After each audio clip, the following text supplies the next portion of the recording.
Assalamualaikum dan salam sejahtera. Saya Aina Batrisya binti Cik Zainal Abidin, berumur 20 tahun dan berasal dari Kampung Wakaf Tengah, Terengganu.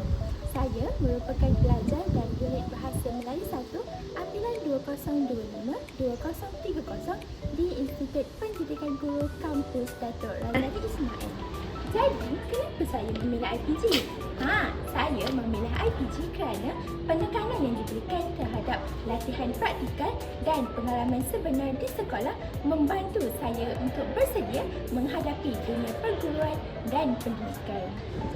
Jadi, melalui subjek kesantunan berbahasa BMMB 1144, saya berharap saya dapat mempelajari tentang konsep dan definisi kesantunan berbahasa serta prinsip dan teori dalam kesantunan dalam komunikasi dan sebagainya. Jadi, saya dah bersedia untuk mempelajari tentang BMMB 1144.